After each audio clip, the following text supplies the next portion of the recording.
perseverance, if I'm completely honest. But Alan's teaching, so I'm sure he can make that work. Yeah, Yeah. we'll figure it. You have to persevere if you're going to build while working with nature. Well, no, Sometimes. it's here's what it is. We just had lunch. Yeah. So Nicole, you know what the secret is if you have a group like this and they're all kind of like lagging right after lunch?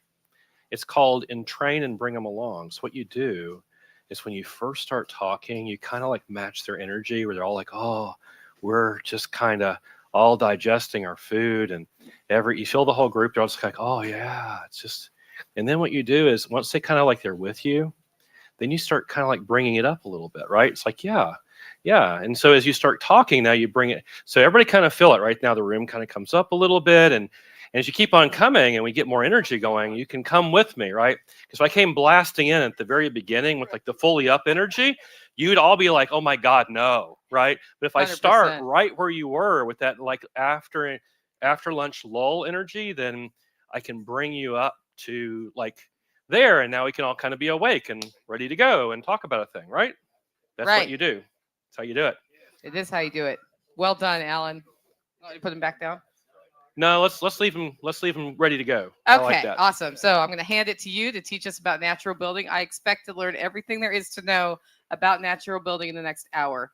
Are we leaving time for Perfect. questions today, Um, or are we just deferring them to the panel? let's defer them to the panel Okay, because we'll have a perfect. panel He gets later. an actual hour. How about this? If you have a on-topic question in the moment, please do jump in. Yes, yeah. Because literally I have over a week's worth of curriculum on this topic. So Jack, I gave him the whole list of things. One of them was natural buildings, because we've done a lot of very interesting stuff with that. And boy, there's not enough time to tell all the cool, fun stories about stuff we've gotten to do. Some of them are actually kind of hard to tell because they're for like indigenous people groups that really want their privacy. And some of the most aggressive things we've been able to do have been for indigenous people groups who have a very high level of integrity about what they're going to build, right? Somebody we were talking about with Andy, is Andy back there somewhere? We were talking about like the water bottles and the microplastics in them, and he's talking about, oh, well, with the PVC pipes, well, the PVC pipes do spall into your water, but not as much as the water bottles, right? But one of the groups that I was working with was like, no PVC pipes, no PEX pipes, no nothing, right? We want completely clean water, because I was doing a full water system from them. We were doing water catch into cisterns, and I was doing what's called rainwater to potable for a community of 300 people. And so it was like, we were like, no plastic in the pipes. It's like, okay, well, here are your options. We can do this, that, we can do stainless steel. Like, oh, we like stainless steel, because they had asked me to do 500-year buildings, okay? They had asked me to design and build them 500-year buildings. These are buildings that would last for 500 years. And so we literally took storm-fallen wood off the site. We brought in the Timber Framers Guild. We took that storm-felled wood, we cut it down, and we made the bones of the building like this big of timber, all the timber coming within a quarter mile of where the building was built. And those particular buildings, we measured 98% of the building envelope came from site or within 3 miles of site and could compost back into place. 98% of the building, right? Nobody builds like that these days. And they were actually more comfortable and more luxurious than a high-end custom-built home. How's that? Okay, that's what's possible, right? But anyway, they were like, we want stainless steel, but we don't want new stainless steel, right? Because this is, I'm gonna tell this story because this is actually quite interesting, right? When we were doing everything completely off-grid, Sean, completely off-grid, 300 people, okay? Off-grid water, off-grid power, both. Had to be all of it for 300 people. And when we first of all started talking about lithium-ion batteries, they were like, no lithium.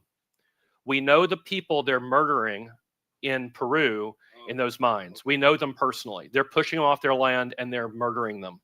And so that. And then we were like, well, we can do, and they wanted like multiple 100-year stuff. So I was like, well, we could go to nickel iron. And they were like, okay, great, but we got to get Iron Edison to agree that they will not use nickel from these mines because we know the people they're killing for those mines. So the nickel can come from Canada, that's fine, but it can't come from these parts of Africa because we personally know the people they're killing for that. So that was pretty interesting. And so we ended up with stainless steel refurb, but we had to talk to a bunch of different companies to get them to tell us where the stainless steel came from, so we could make certain where it came. So that's the sort of stuff we're talking about, right? Yeah, pretty dude. But there you go. Stainless steel, pipes made out of recycled stainless steel was what we did in one of those buildings. So pretty crazy. You don't want to know, right? But how long will that last? It was a 500-year building. So, that's that sort of thing. All right. So creating buildings that work with nature and not against it. Yes, that is a play off of what? Permaculture, Mollison principle, right? What was the Mollison principle? Come on now. It's after lunch, I know, but you're still with me. Who's my permaculturists in the room? Who are my permaculturists? Come on, Jack, you got to raise your hand. You're right. Okay, who else? Who else are my permaculturists in the room? Okay, Jack, we got to work on this. We got to work on this one. All right. I'm sure they have. Mollisonian principle, work with nature, not against it, right? So when we're building our buildings, we're going to create buildings that work with nature and not against it. And so, yeah, for this one, I decided I have to pick the letters. These are the particular letters that go after my name that are from my credentials that have to kind of do with making buildings, right?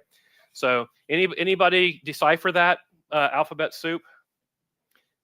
What you got? LEED AP is for a green building. Yep. BD+C is specialization in it. Building. So it's LEED accredited professional in building design and construction. Yeah. And WELL AP is for the internal wellness and incentives. Well accredited professional for building buildings in which they are completely non-toxic and the people who dwell in them are healthy, supported in their health for being in those buildings. Anybody, LFA? That's a more obscure one. So Living Futures accredited. That's where I work with Living Building Challenge buildings and Living Community Challenge. So that's considered to be the world's most rigorous green building standard. And then GRP is a green roof professional. So if you need a 200,000 square foot green roof, then that's the credential for doing that. Okay. So those are some of my credentials. I just had to throw them up there for fun. All right. But we're going to talk about like how not to do this, right? Industrial building practices. So what we think of today as normal building in most modern Western cultures hasn't actually been around very long. Since about the 1950s, for a lot of the modern building techniques that we think of, stick-built buildings and so on and so forth. Why the 1950s? We kind of hit on this yesterday. We're coming out of World War II, right? We're coming out of the Great Depression. Out of World War II, we have all of the GIs back, and now it's time to do what? Grow. Exactly. It's time to grow. And what we needed to do is we needed to be able to take a cookie cutter approach and build buildings kind of like cookie cutters. Up until then, everybody who had any good sense, if you said, I want you to build me a building, I'd be like, well, where do you want it built? Because that's going to make a huge difference, right? Well, what they decided we could do is we could industrialize buildings. We could make them pretty cookie cutter. We could have a few modifications for climate zone, but hey, we were moving towards putting mechanical HVAC in all the buildings. What's HVAC? Heating, ventilation, and air conditioning, right? HVAC. Right? We're going to put that in all the buildings, which means we can kind of sort of just build a building the way we want to. We can plunk it down in Las Vegas or in Seattle or in Boston and kind of build it almost the same. And we can just put a bloody HVAC unit in there and pump a lot of power into it. And what happens? Magic. It stays 72 degrees Fahrenheit, 50% relative humidity, more or less, all year round. Don't have to think about it. Don't have to do anything about it. There you go. We have to change the building envelope a little bit, but boy, that HVAC, that's nice. And we can do that in one set of approaches for building houses and another set of approaches for building commercial buildings, right? So you have residential HVAC and commercial HVAC, And boy, that just took off because now we can just throw a lot of energy at it. And by throwing a lot of energy at it, back to our economics yesterday, we can drive consumption. When we drive consumption, we can do what? Keep the economy growing. It was great, except it was incredibly unhealthy, and it basically wasted massive amounts of resources. And so when you look at our way of designing things and realize that our way of designing things wastes massive amounts of resources, we designed it that way. How about that? Do you know that? Yeah, we designed it that way on purpose because the economy had to grow. And the way we did that was we decided everybody needed a suburban house out in the suburbs. They needed a car to drive to it, right? And all the things that went along with it. So this whole method of building buildings came about in industrial practice. The good news is, if this is incredibly wasteful, do you think we can do things that are way better with way less resource? Yes. And that's where the natural building comes in. It turns out that we can do things that are incredibly more efficient than this in a lot of ways. Way more energy efficient, way more water efficient, way more material efficient in terms of being able to use local materials that we can source for low or no costs. These things are all possible. This model was designed to basically saddle you with a huge mortgage. That's what this is designed to do, okay? You build a building like this and it's like, oh, how much building can we sell you, right? You ever gone in to buy the car and immediately you're trying to size you up and figure out how big of a car payment you can make? Yeah. Right? What kind of payment are you looking for? We're going to put you in the most car that we can possibly get, the biggest payment we can get. And the same thing was true of building buildings. We're going to put you in the most house we possibly can. Why do you think the average home size from the 1970s until today went from a little over 1,000 square feet to what now? 2,500 to 3,000 square feet. Oh, yeah. Yeah. All right. That was all intentional. Okay, so we can do an awful lot better than that. It did basically create this thing that we ended up calling sick building syndrome. Who's familiar with this? Yeah, exactly right. So what we started doing was we're just basically throwing all kinds of artificial chemical things into buildings that off-gas. Like this furniture, when it was brand new, what did it off-gas an awful lot of? Formaldehyde. Yeah. And a lot of other things. They're called VOCs, volatile organic compounds. Okay. And PVOCs and PAHs and POPs. And there's a whole alphabet soup. When we teach bioremediation, we go through all those things. But these were the things that when you walked into a building, it was like, yep, it's all there. You're breathing it because it's in the air. Right. And oh, yeah, we also decided what we needed to do was because of that mechanical HVAC, let's kind of make the building, right, into a sealed bag, right? So, and it can't, and what that means is that anything that gets into the air, what's happening to it?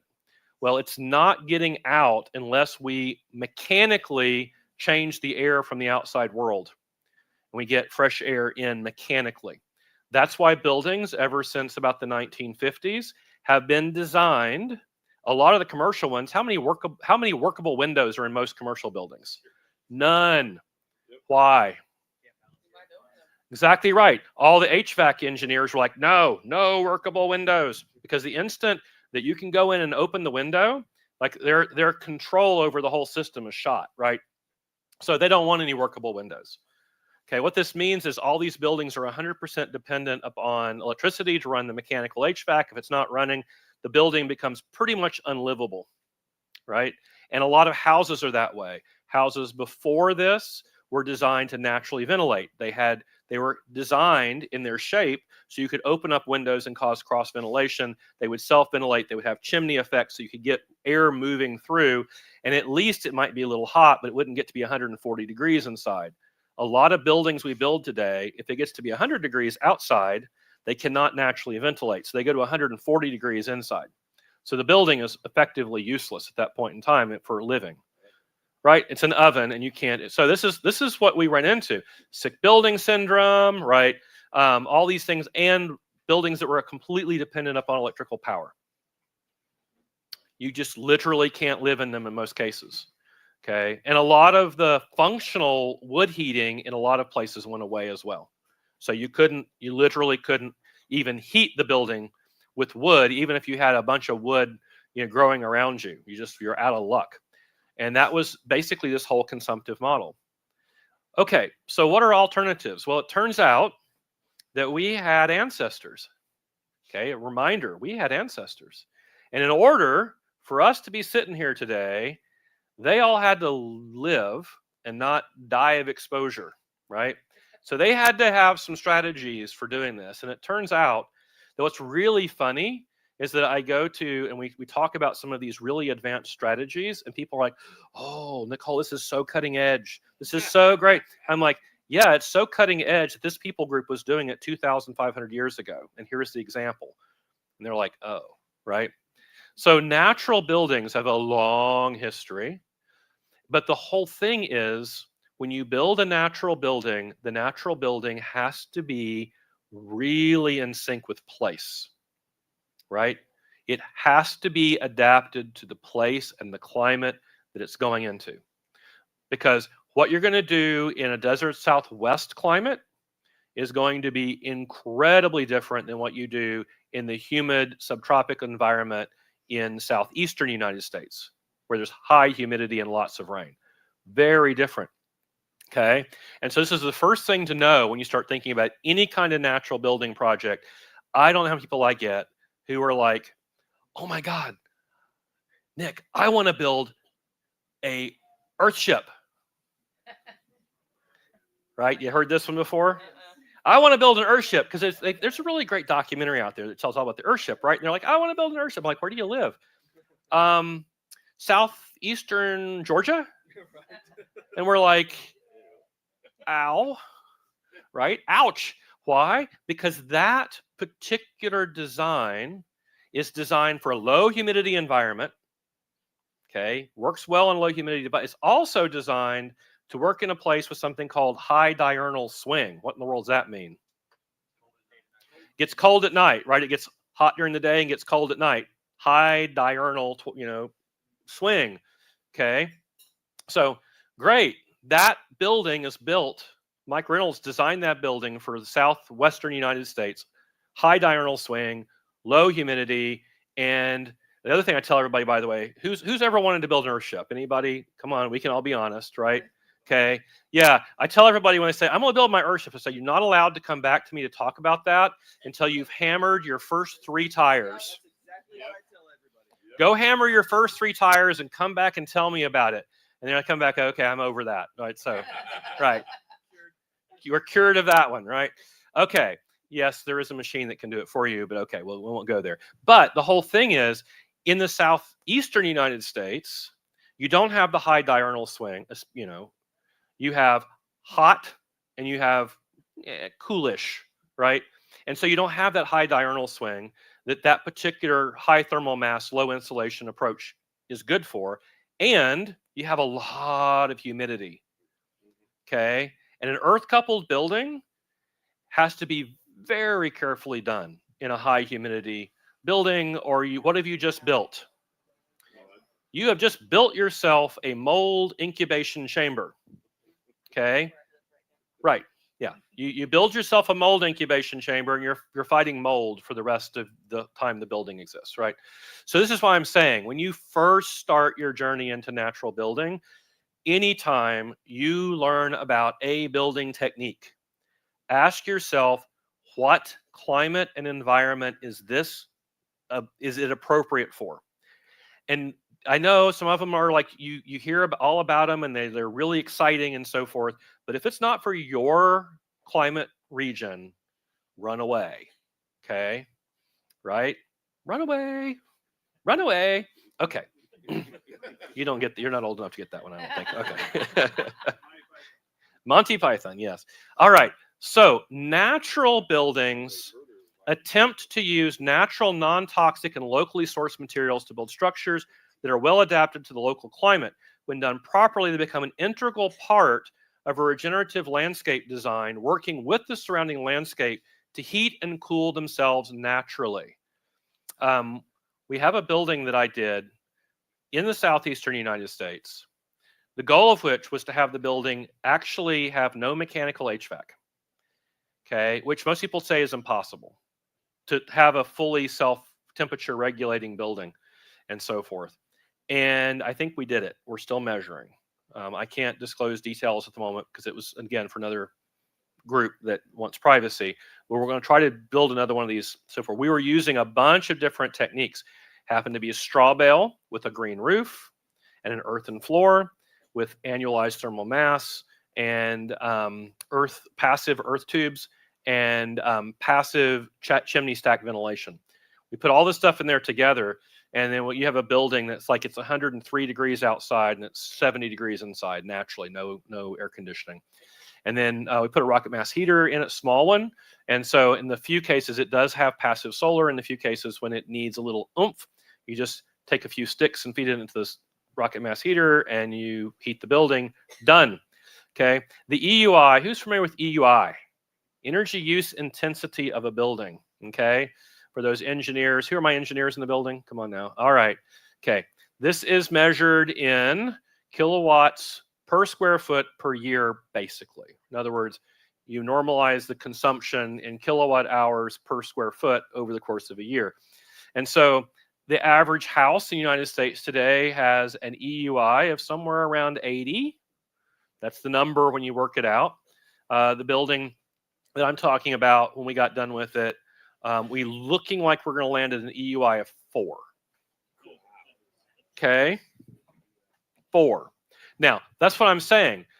When you go in the front door, pun intended, and you say, I'm just going to build this stick-built thing, and I'm going to throw a 5-ton HVAC unit in it, and I'm just going to hook it up to the grid, and then we're just going to like set the thermostat and go, there we go, that's our solution. Okay, you're powering over nature is what you're doing. You're like, I don't care if it's Las Vegas or if it's Seattle. I'm just going to power over all of it. You're going to use a lot of power in a lot of cases. When you build the building so it's naturally aligned with the cycles of nature, I had to do annualized thermal inertia in the southeast because the temperature is not going up and down. Cool evening, so we can cool the building down in the evening and then keep that cool in the building when it gets hot the next day. And then we can actually like set it up where there's thermal lag, so the warmth from the day is actually radiating into the building at night when it's cold. Right? We can build a 12-hour thermal lag in there so that the cold hitting the outside of the building takes 12 hours to get inside.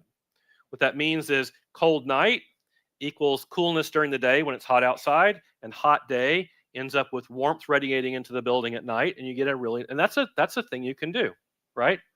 Okay, but in the southeast, don't work that way. I got to create a 6-month thermal lag, right? And I did. We created a 6-month thermal lag and a big, huge thermal flywheel. That's what you have to do there. That's what I'm saying. Everybody getting the picture? I'm beating this one over the head because it's the number one way of making a type 1 error in natural building is to use the wrong building approach in a climate that it's not well suited for. Okay. So, by the way, this is a cob and straw bale house in North Carolina. And I happen to know the owner quite well. And it's kind of hard to see here, but it's quite a beautiful house.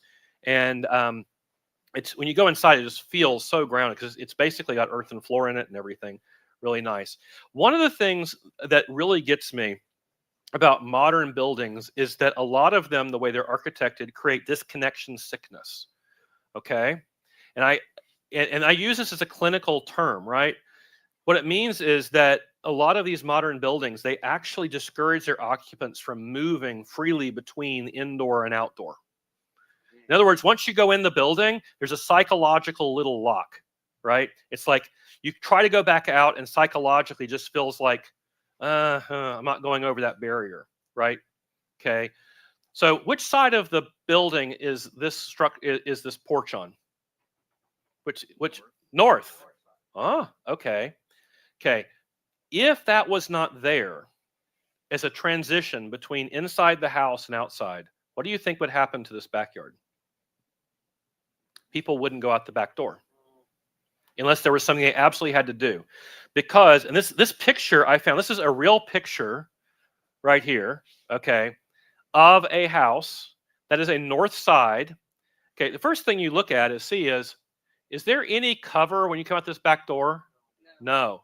In other words, you come out the back door and you go from a fully enclosed, fully protected environment to like, I'm outside. That's a physical, it's like your body is like, shock. There's no transition. There's nothing over my head that I can step outside and feel like I can transition. That's trap number one. Trap number two is, by the way, does this meet building code? No, why not? There's no landing here, right? There's several other things, but there's no landing here. So going down steps to have to actually land in the yard, that's another psychological barrier. We know that just as many steps will reduce people's engagement going out this back door by 40%. Okay, and there's nothing out here that you can see. It's just basically dirt and gravel and grass. It's like nobody's going out that door unless they have to.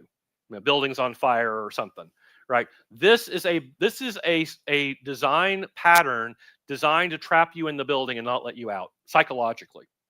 They almost could lock those doors and same thing, right? So what happens is we build buildings that disconnect us from the outdoors, from the natural world, and in some ways that they isolate us in, and since we put them in a suburban patterning in a lot of cases, you can only go somewhere with your car. What that means is we don't know our neighbors. We end up with disconnected from the natural world, from our neighbors, everything else. It's a pattern, it's a building pattern that when we study it, we realize creates deep disconnection sickness in people, which leads to depression and everything else. Okay, so be aware that these patterns are really important when you're thinking about it. Just by having this transitional space, a nice transitional space coming out the north side, summertime, a little cooler, it's nice and shaded, and there's a nice transitional zone coming out of the house. What that means is coming from the inside of the house out into the yard, there are these nice intermediate steps, right? And so coming in and out feels really natural. You don't think about it. You can go in and out of the house. Those are the kinds of little details when you get into designing buildings that become really important. Next thing, let's talk about this. This group probably knows the difference. Let's hit this because, boy, this confuses a lot of people. Thermal mass versus insulation. Okay, thermal mass versus insulation, right? So insulating value is usually for wall materials is usually given in what unit? R value. For windows and glazing? U values. Very good. Okay. So, which is approximately the inverse of the R value, but we won't get into that right now. Okay. So what does insulation do? What's its design? What's its job? Resist the transfer of heat, right? It slows down the transfer of heat. Okay. So what's thermal mass? It's we call it storage. Well, this is literally, it's like a battery. So when we did the SRF Youth a few weeks ago, we got a tub of water and we got it the same temperature as the air. And then we got two of the guys, okay, and it was like, all right, we're going to put both of you in a swimsuit. What I want you to do is one of you get in the water and one of you stand in the air, right? Okay, same temperature. Of course, it was like, what was it that? It was kind of warm. That was almost like 70. It was like 70 at this, when we were doing it's like 70 degrees. So we got the guy standing there, and just nothing but a swimsuit. I'm like, are you okay? And he's like, yeah. So could you do this all day? Yeah. And then look at the guy in the water. How about you? This is cold, right? And I was like, you want to stay in there all day? No. Right? Like 30 minutes? No. It's like 70-degree water is cold. Why?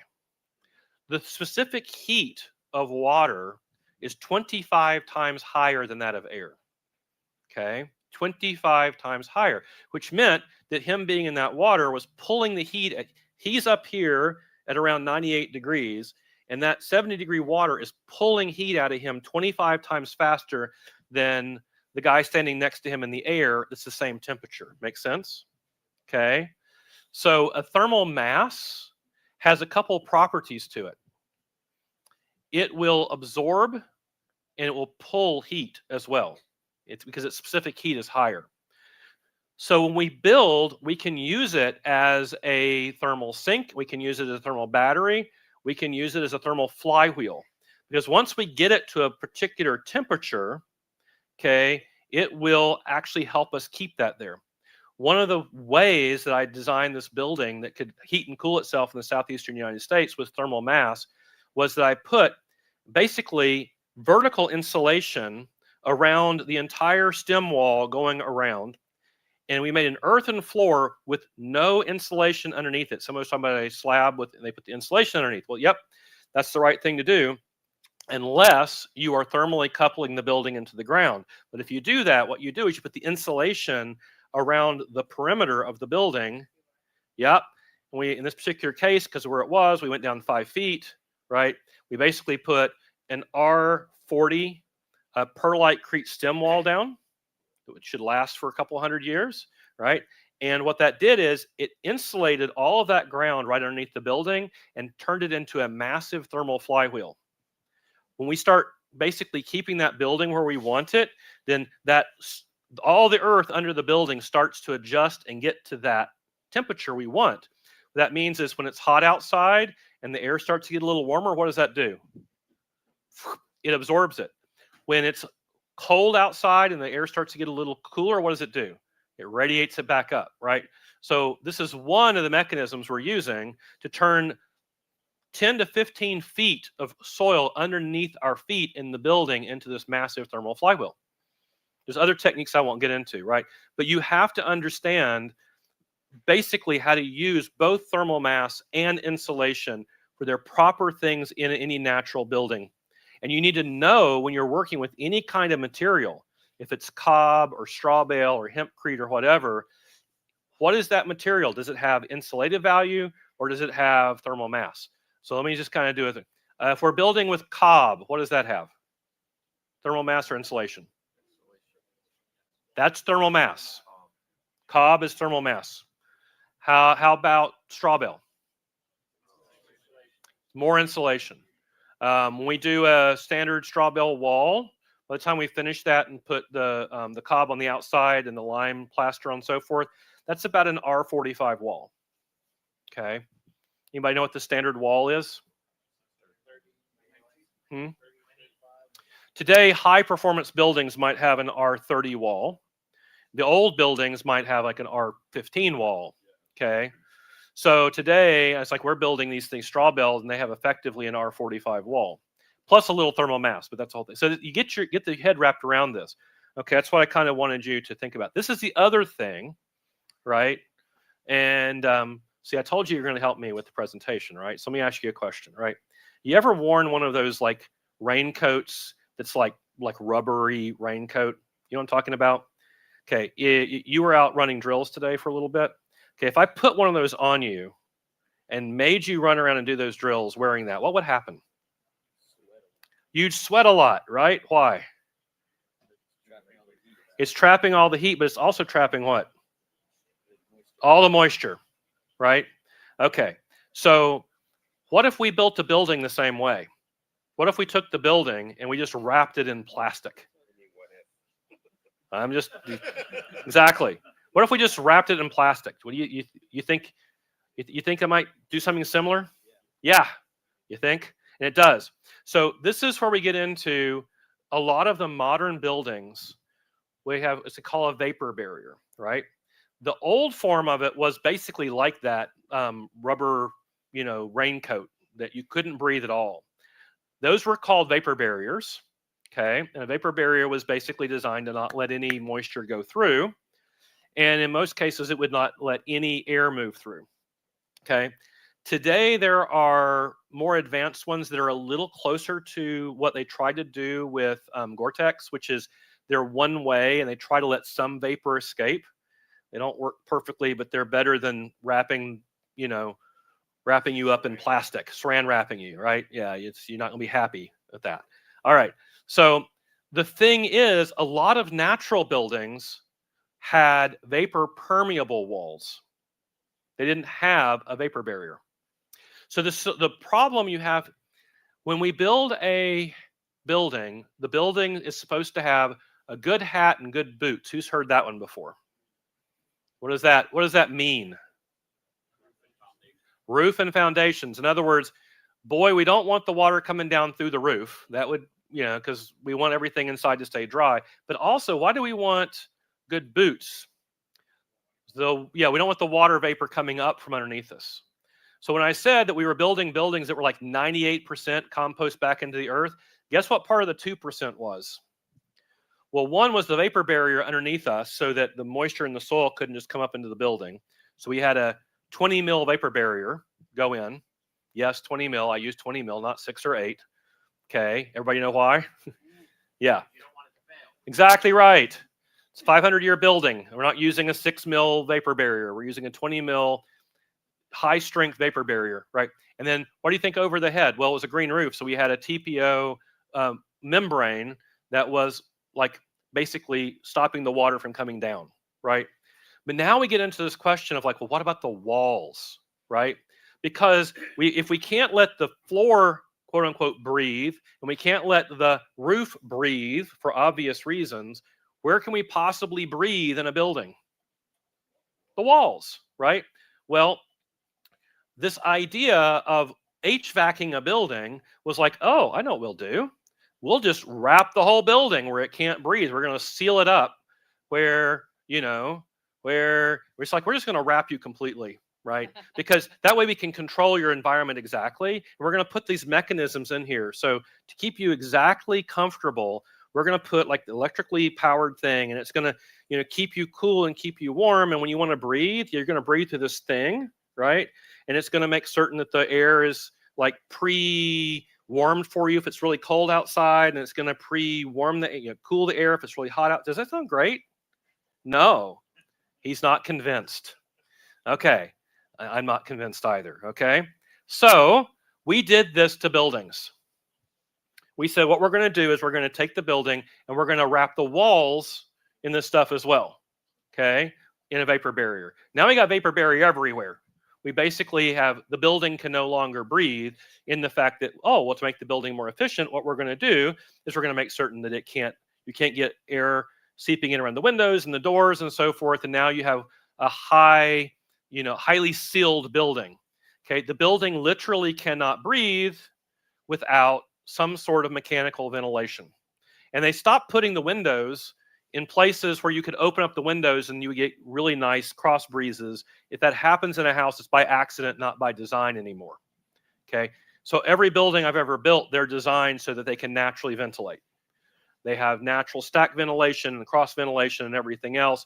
You have zero power going on in there and they will naturally ventilate themselves, right? They breathe on their own, both through the windows and also through the walls, right?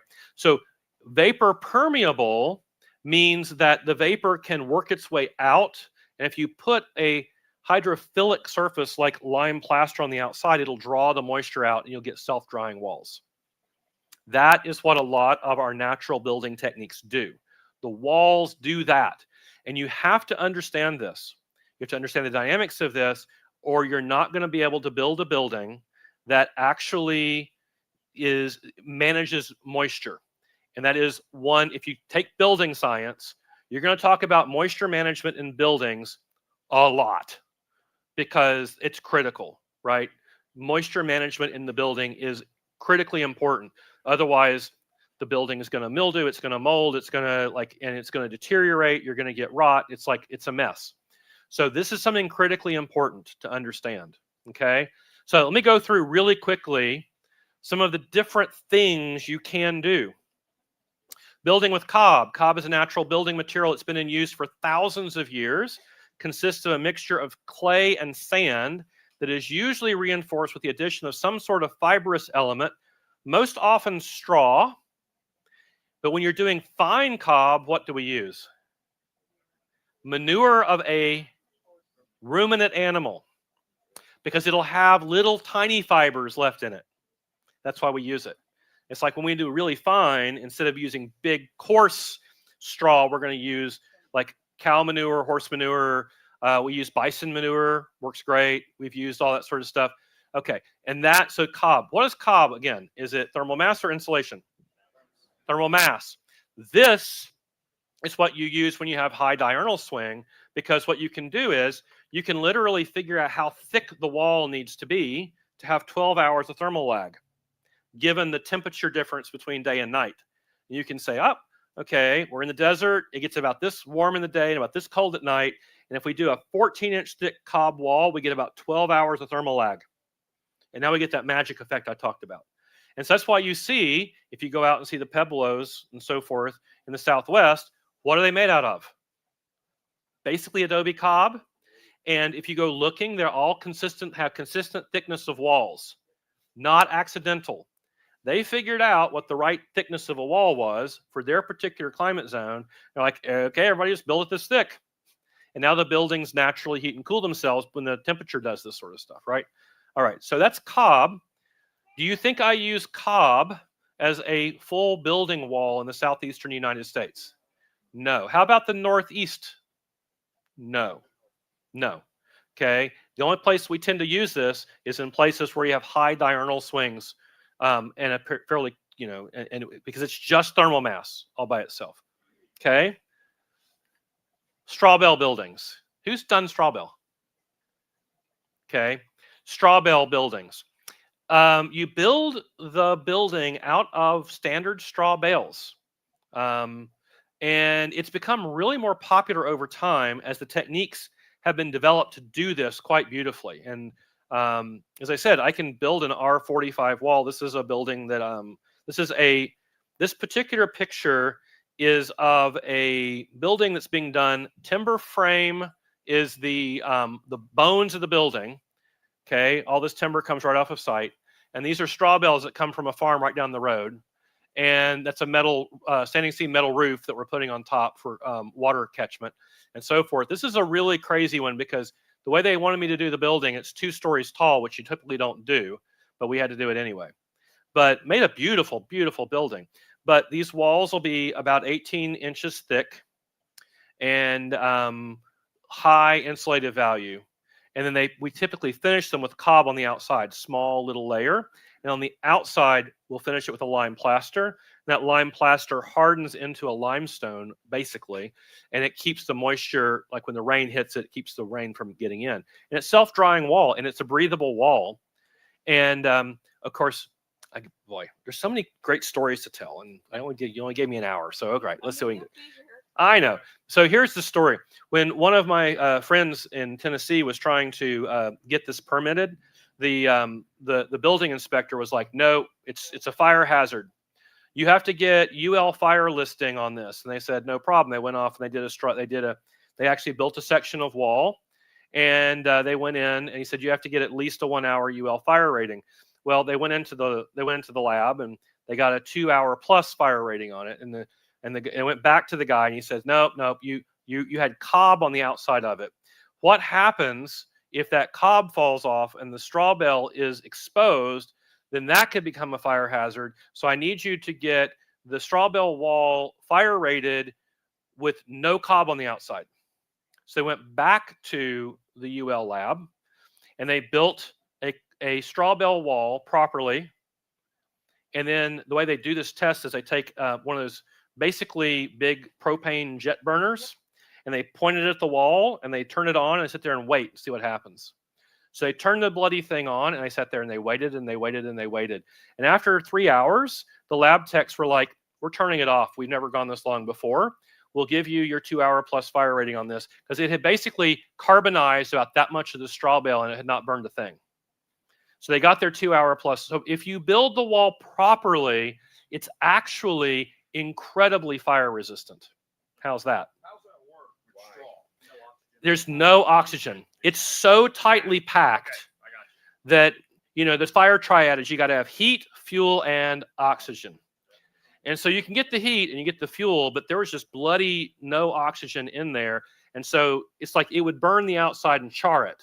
Yeah. But what happens when something's charred? The harder you charge, the harder it gets. That's right. So there's a technique in Japan whereby they char the outside of the wood to make the whole thing fire resistant.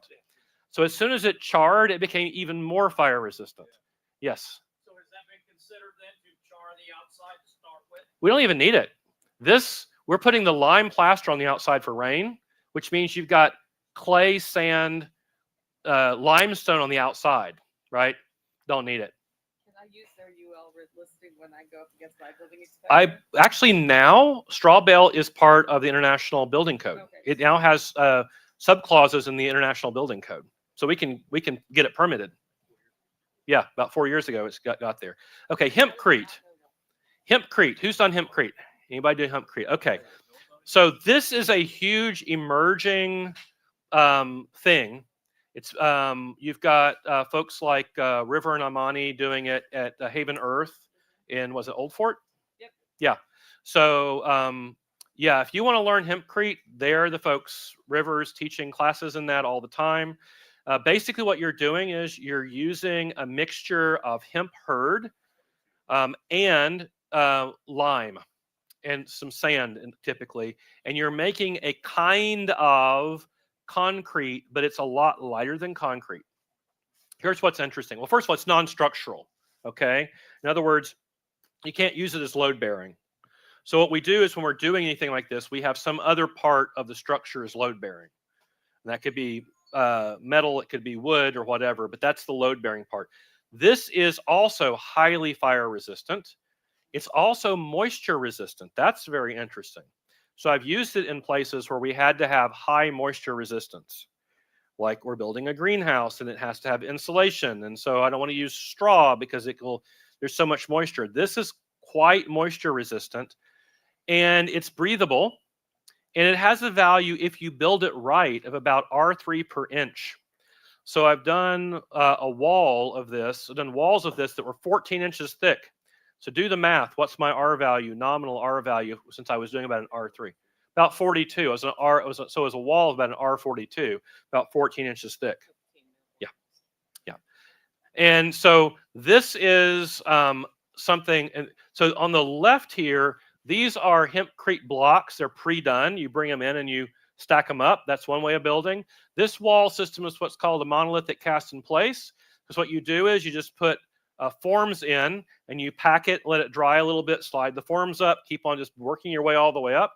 And when you get done, you have one monolithic wall. And of course, what you've done is you put little wooden carve outs for your doors and windows, little frames in there so you can do that. Okay. So this is when people come to me and say, I have to have a wife compliant natural building methodology. This is one of the first options because, well, yeah, when you get finished with it, it can look a lot like a standard stick-built house. Okay, it can have that aesthetic, but for some reason, it's quieter, it's more comfortable, you know, and so on. Yeah, it's antimicrobial, it won't mold, it's very mold resistant, and all that sort of stuff. Yes. Is that going to resale as well, get an appraisal?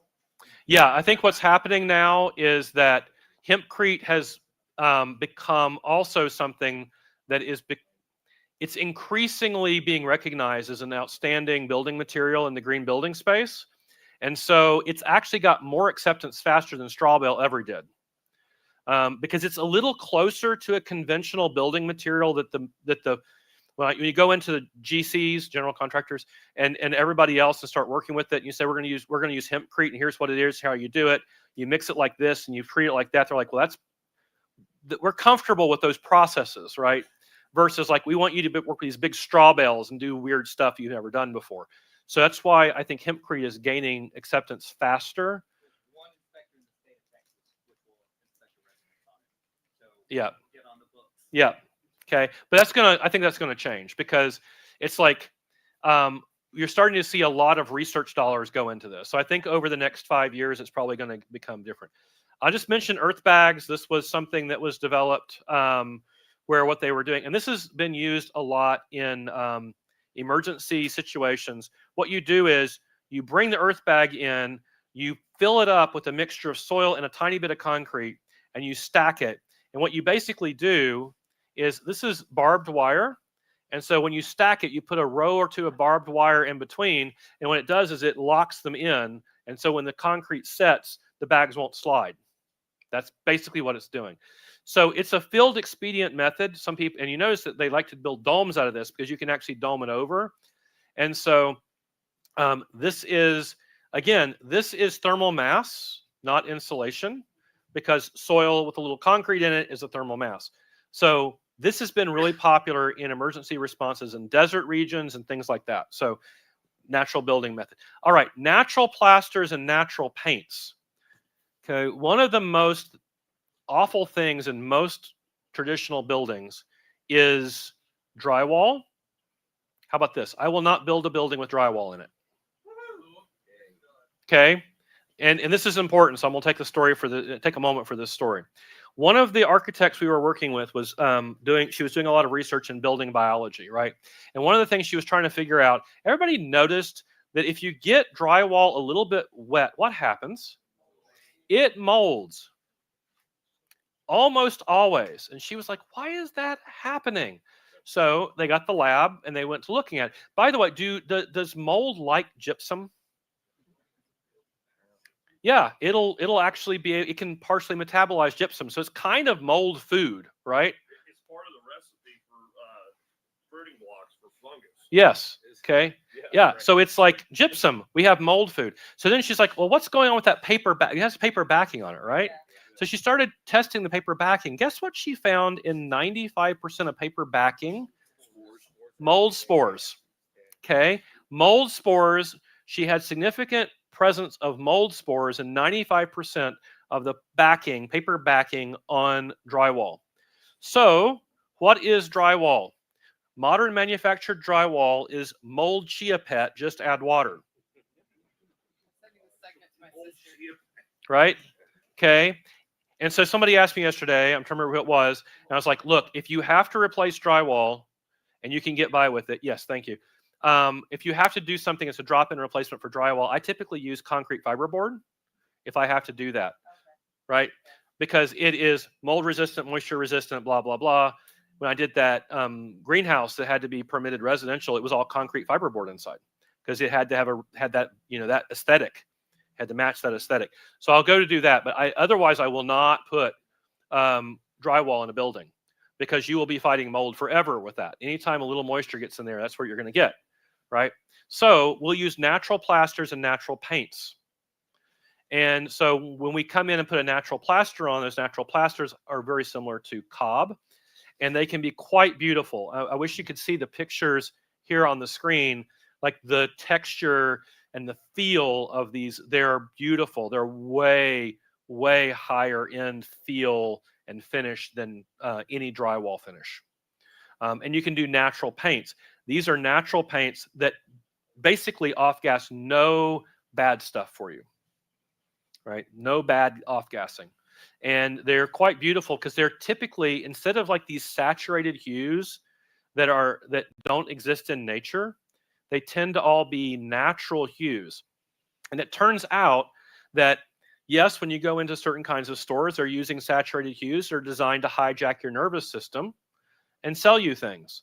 But in your house, you probably don't want to be in the edge of fight or flight response all the time because there's all these like colors that are unnatural and your body is going, what's going on? No, when you use hues in the house that are natural, your body cues off of that and goes, oh, we're in a natural environment. This is okay.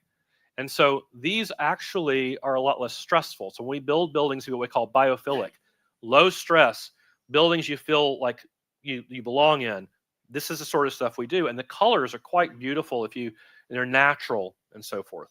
Natural flooring systems. So this is an Adobe cob floor. And what you end up doing is you use the cob, same sort of stuff. You put down, when I do them, I usually do 6 inches of gravel. That's to decouple. It's called hydrological decoupling. Literally, it breaks the capillary effect of the moisture coming up from below, right? So I do 6 inches of round gravel, and then I do the vapor barrier, okay? So that keeps the moisture off the bottom of the vapor barrier. Then I'll do about 2 inches of road base because it's cheap and I can get it really local. It doesn't come from across the country. I can source road base, and I'll put down 2 inches of that and compact it, and we build the earth and floor on top of that. Now, notice I didn't put any insulation in there because I'm doing that. I'm putting the insulation around the outside of the building and making it that earth and floor part of the thermal mass of the building. Okay, you can build all of it on top of insulation if that's your building style. I won't get into that right now. Okay, but these earthen floors are quite beautiful. And when you finish them with a tung oil or something like that. And if you do it right, they're water resistant. You can mop them. Okay, so it's an alternative. You can use linoleum, you can use other things, but this is a completely natural thing that when we're done with this building, it goes back into the natural environment with zero waste. All of the materials come from local. And by the way, yeah, we use the bison manure on the finish layer so that it's really polished and really beautiful. Yes. How hard is it? So it's not quite as hard as linoleum, but it's pretty good once it's dried. I mean, if you gouge it, it'll gouge. But it turns out that the repair kit is right outside your door. Right? Yeah. So you can just repair it. And you can keep on repairing it for the next 500 years with stuff on your property. So that's why you would go to this trouble. Yes. You were looking at like retrofit, you throw up all your old flooring on a concrete slab. Are there any good options for that? Talk to me after because there's several questions that go before I can answer that question. Okay. All right. I got to go fast. Roofs. Let's talk about roofs for a second. Remember, I was a green roof professional. This is the Chicago City Hall roof. So it's proof that they can do at least something right in Chicago. And it's quite a beautiful living roof. What we're seeing now is that large commercial buildings in a lot of large cities are requiring to have green roofs when they go in. And it's not just for building performance, but why? Stormwater management. They're creating so much impermeable surface in these cities that the stormwater is killing them every time they get rain. So they're saying you have to put a green roof in because the green roof, and it also minimizes urban heat island effect, which is quite real. Okay.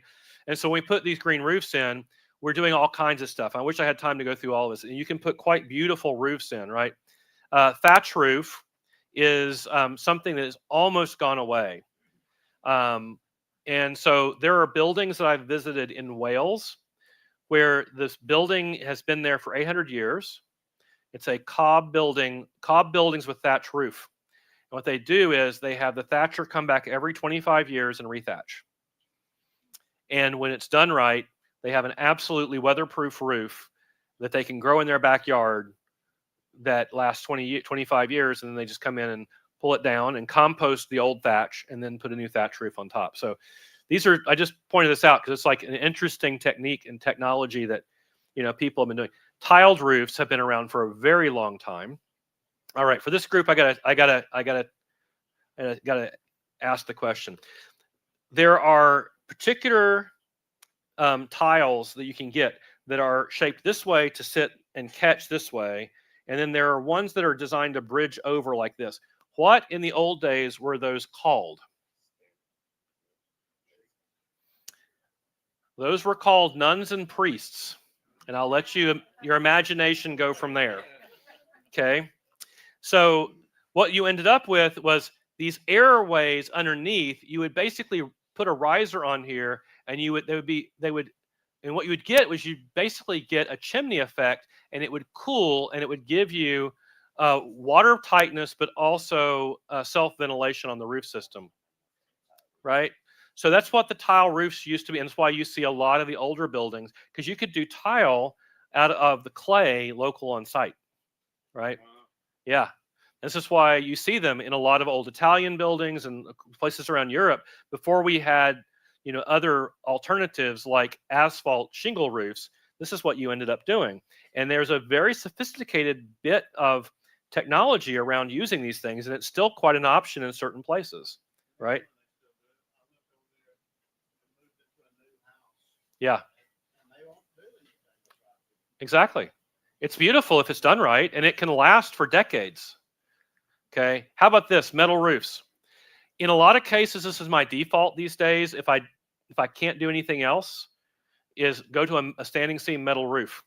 And there's a bunch of reasons for this. Number one is this is a 50 to 75 year roof if you install it properly. Number two, it's hail resistant, again, if it's a well-built roof.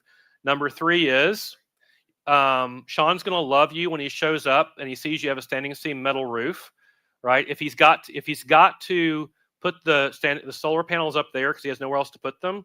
He's going to love your standing seam metal roof. Why is that? You can do non-penetrating clamps, and you can put that. So if he's got to put it up there, the standing seam metal roof is one of the easiest roofs to mount to because there's no penetrations that can cause leakage.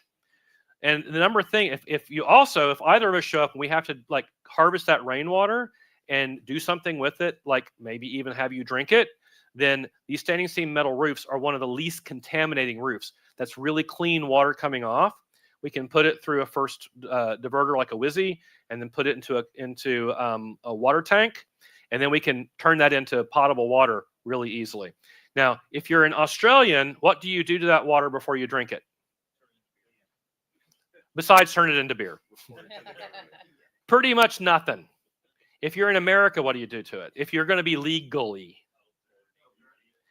Yeah, that you got to go through a 5-micron filter and a 0.5 micron filter and a UV sterilizer.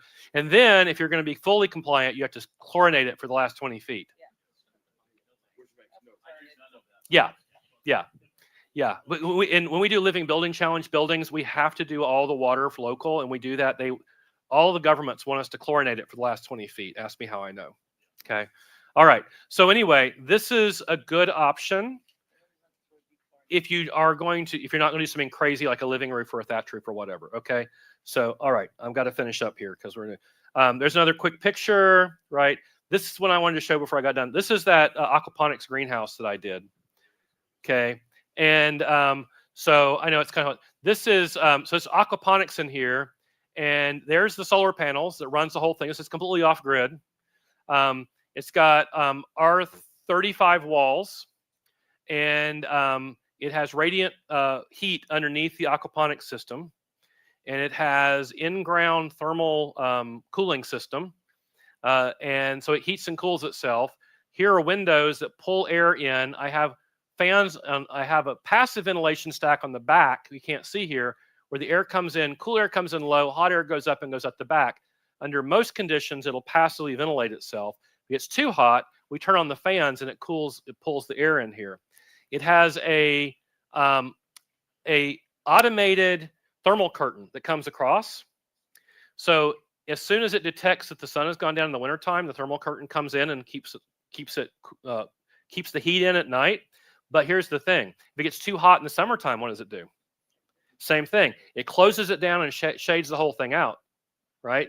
And if we have to, we'll close the whole building down, shade it all out, and we'll run the thermal through the ground, the thermal coupled ground loop, and cool the whole building down in the middle of summer. This is all automated. If anybody's really geeky and wants to see the whole automation routine, I wrote that automation routine, like the whole state machine for the automation on it. Then, so this is a year-round system with about 400 square feet of aquaponics grow space that runs completely off-grid, and it's fully automated so that when she flew off in her private jet to her house in the Bahamas, she could run her greenhouse from her cell phone.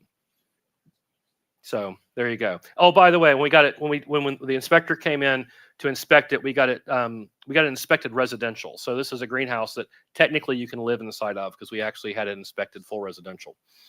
So there you go. Boy, there's so much more, but we'll get into questions during the afternoon panel. That sounds good. So there we go. Thank you, Alan. Yep. Lots to think about on that one for the panel. Get your questions ready.